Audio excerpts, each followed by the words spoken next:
అదృష్టం అది. నాని గారు పాన్ ఇండియా లెవెల్లో హిట్ 3 ద థర్డ్ కేస్ వస్తుంది కాబట్టి అన్ని లాంగ్వేజెస్ లో మీరు డబ్బింగ్ ట్రై చేశారా లేకపోతే ఎవరు నేనా? మీరే. ఓ నన్ను కలగద్దు. నేను నేను నా వాయిసే ఉంటుంది అన్ని లాంగ్వేజెస్లో, బట్ దానికి మేము కొంత టెక్నాలజీ సపోర్ట్ తీసుకున్నాం. లైక్ ఏఐ ఇంకా అంతే కదా. అన్ని సినిమాలకి అదే ఆల్మోస్ట్. బట్ ఈ మధ్య ఎందుకంటే బికాస్ ద ప్రొనౌన్సియేషన్ మీకు ఒక కంఫర్ట్ ఉన్నప్పుడు డెఫినెట్లీ మా వాయిస్ స్ట్రక్చర్స్ అన్ని ఇస్తాం, మా రిఫరెన్స్లు ఇస్తాం, ట్రాక్స్ మా ఎఫర్ట్ మేము పెడతాం.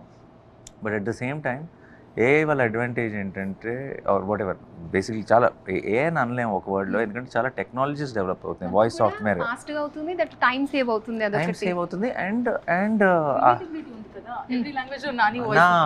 ఇప్పుడు చాలా మంది నన్ను వేరే లాంగ్వేజ్లో ఇష్టపడేవాళ్ళు ఇప్పుడు ఏదో మన ఇంటర్వ్యూ ఏదో చూస్తారు, నాని వాయిస్ ఎలా ఉంటుందో తెలుస్తుంది, వాళ్ళు చూస్తున్న సినిమాలో ఆ వాయిస్ ఉండదు. So that it self is a small disconnection కదా. సో రేపు చూసిన వెంటనే అదే వాయిస్ ఉన్నప్పుడు చాలా కనెక్ట్ అవుతుంది.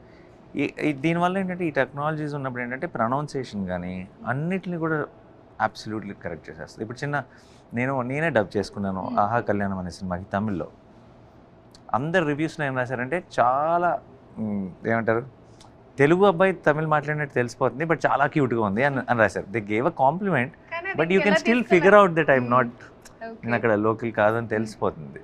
సో ఆ ఫీలింగ్ లేకుండా సినిమా చూసినప్పుడు ఆ ఫీలింగ్ లేకుండా చేయడానికి మనం ఆ టెక్నాలజీ సపోర్ట్ తీసుకోగలిగినప్పుడు it's a good thing. So Nani గారికి హిందీ, ఇంగ్లీష్, తెలుగు వచ్చు, ఇంకేమైనా లాంగ్వేజ్ వచ్చా? హిందీ, ఇంగ్లీష్, తెలుగు ఇంకేమైనా లాంగ్వేజెస్ మీద పట్టుందా? హిందీ, ఇంగ్లీష్ మేనేజ్ చేస్తా. Hindi? Yeah, I was just talking in Hindi only. Last interview. Very okay. కొంచెం హైదరాబాద్ హిందీలా ఉంది, కొంచెం లిటిల్ బ్రోకెన్ హిందీ అండి. ఐఎమ్ నో ప్రో విత్, తను చాలా బాగా మాట్లాడుతుంది హిందీ. అలాగే బిల్డప్ లేదు, సింప్లీ బిల్డప్ ఇచ్చేస్తాం. Build-up and you lived in Mumbai, no? లేదు, I was born in Mumbai but I was brought up in Bangalore only. No, నేను విన్నాను. కాంప్లిమెంట్ ఇచ్చినప్పుడు తీసుకోవచ్చు హిందీ కదా శ్రీనిధి గారు. మాట్లాడుతుంది. కొంచెం uncomfortable but yeah, thank you.